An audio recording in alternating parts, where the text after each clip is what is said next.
It really does baffle me.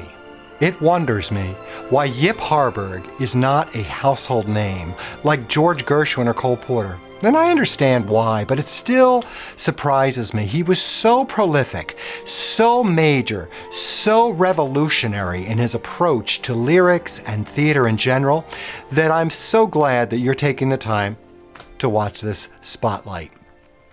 David Armstrong has a podcast which I would highly recommend. It's called David Armstrong's Broadway Nation. And in one of his podcasts, he talks about the Silver Age and the Golden Age of Broadway musicals. The Silver Age being the early 1910s, 20s, 30s. And this is when the shows were good. They were good, but the songs, remember the songs. And then starting in 1940, specifically 1943, with Rodgers and Hammerstein's Oklahoma, that was the dawn of the Golden Age, where the songs and the stories and the sets and the plot, everything was integrated into one final story. So Yip, like other composers and lyricists, did straddle both the Silver Age and the Golden Age. Just think, Brother, Can You Spare a Dime, April in Paris, these were great songs from the Silver Age. But then moving into the 1940s, we have Finian's Rainbow, we have Bloomer Girl, we have Flahooley, we have Jamaica. These are all wonderfully integrated Golden Age shows. So again, thank you for watching. We are now continuing our spotlight on Yip Harburg.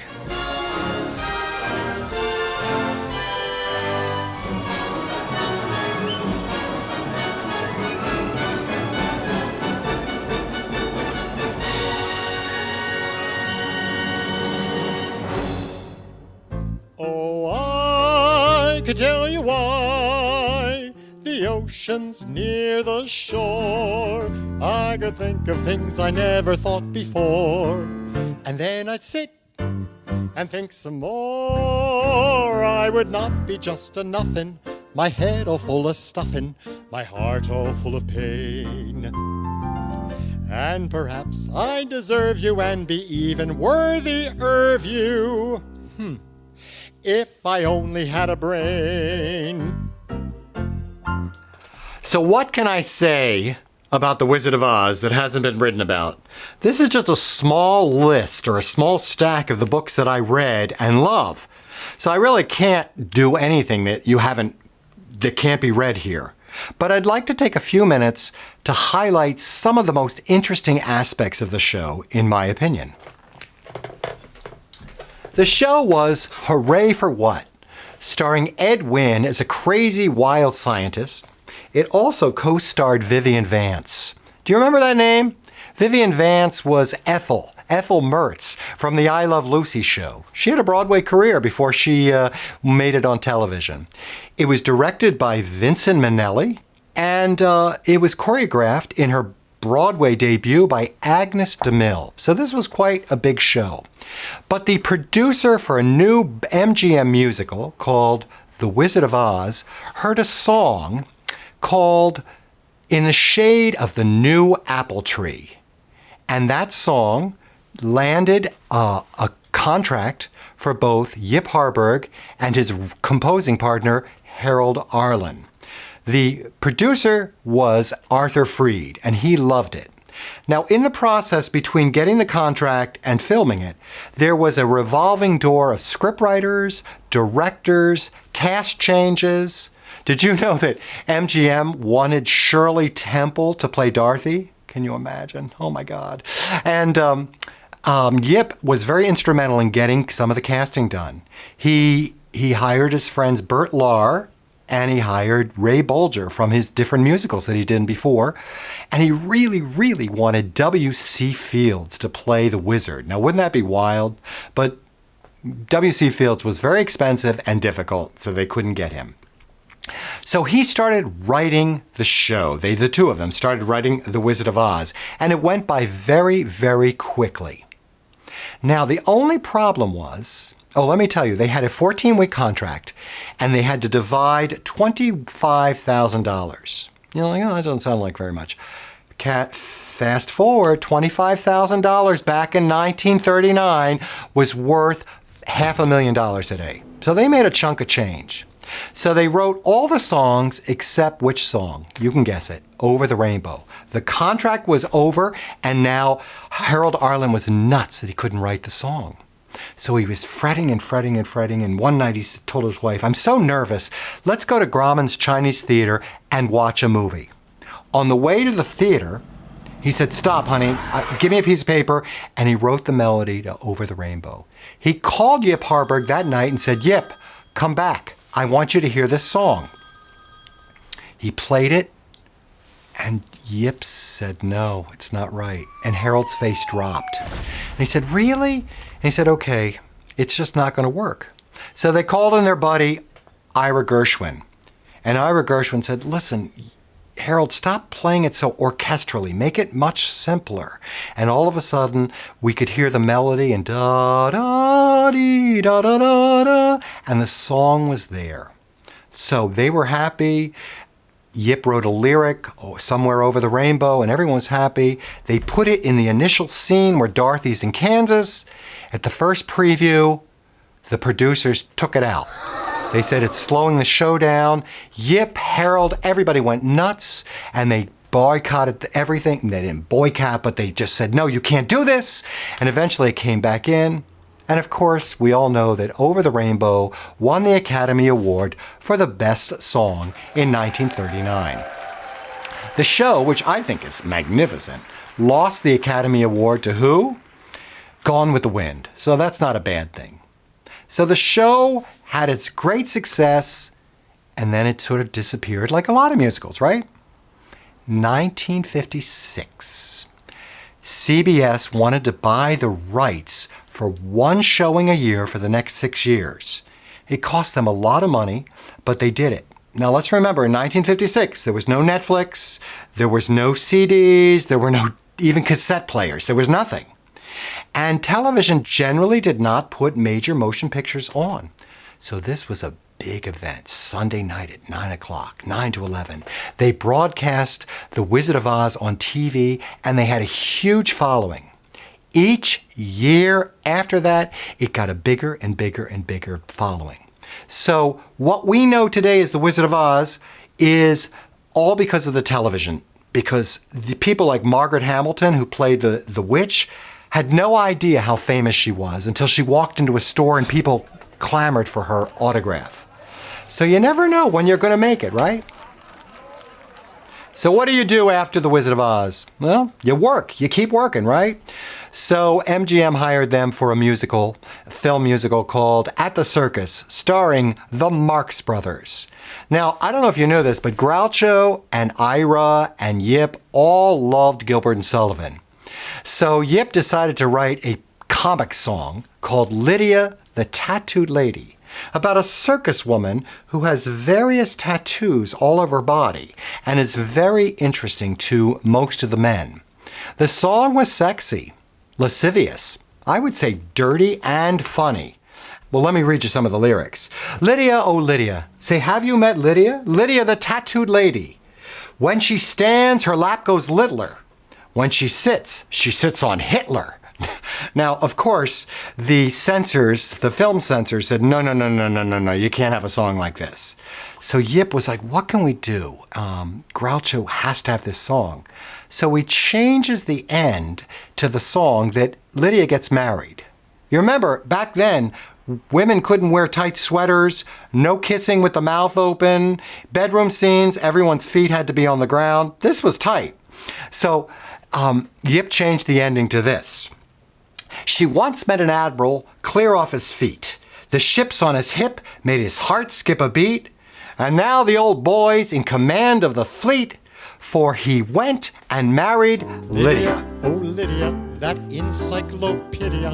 Oh, Lydia, the queen of tattoo. On her back is the Battle of Waterloo. Beside it, the wreck of the Hesperus too. And proudly above waves the red, white, and blue. You can learn a lot from Lydia.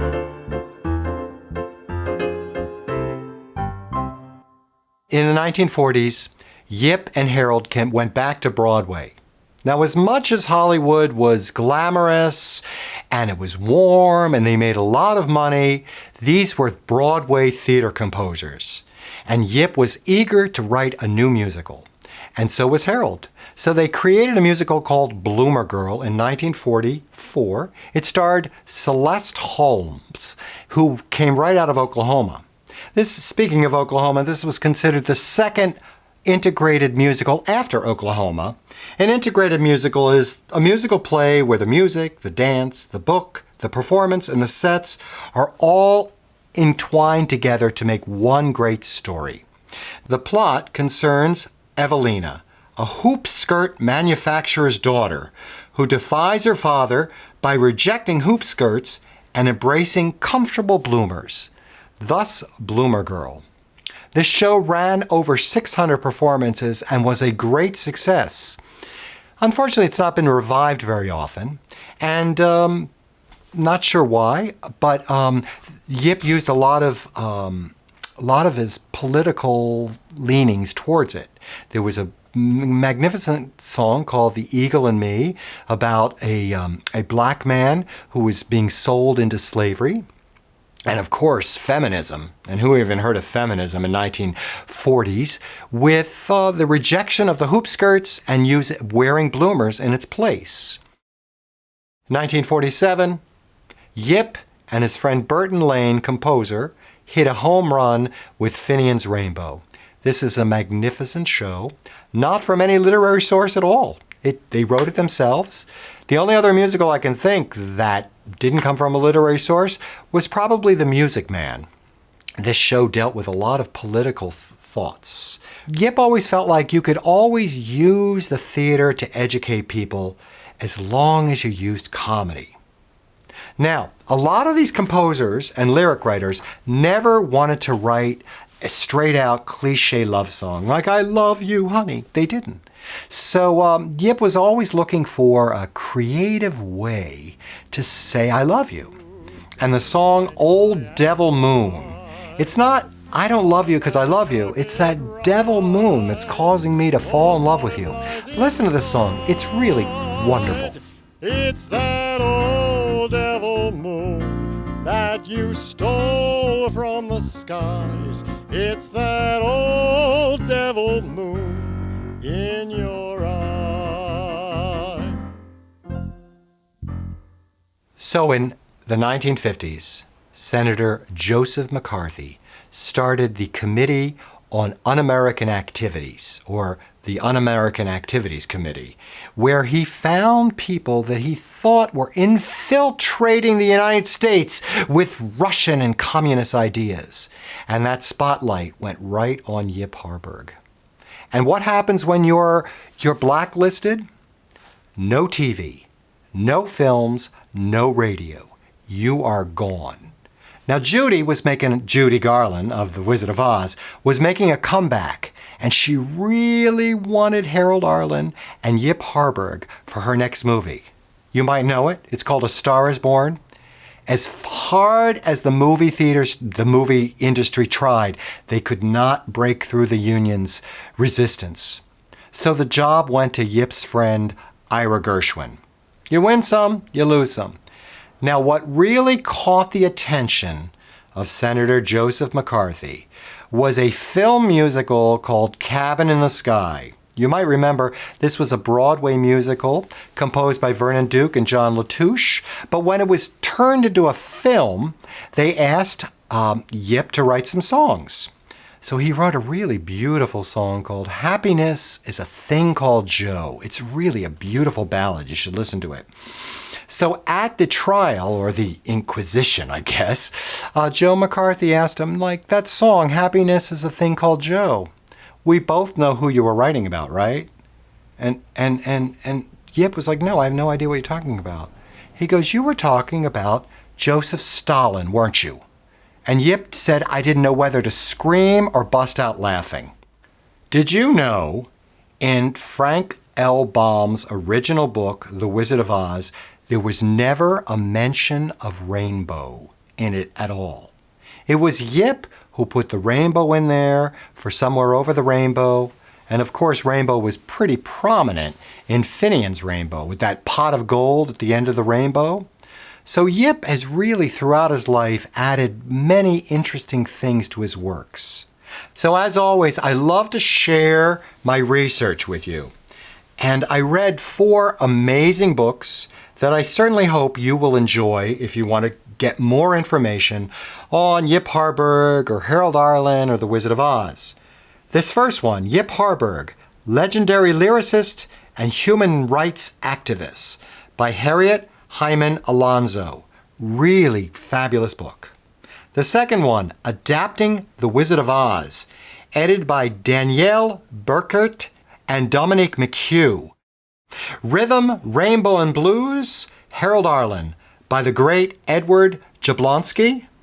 And this little book was just so wild. Anything and everything you'd ever want to know about Over the Rainbow. It's called Arlen and Harburg's Over the Rainbow by Professor Walter Frisch. Now I want to thank you for watching this show. I hope you enjoyed it.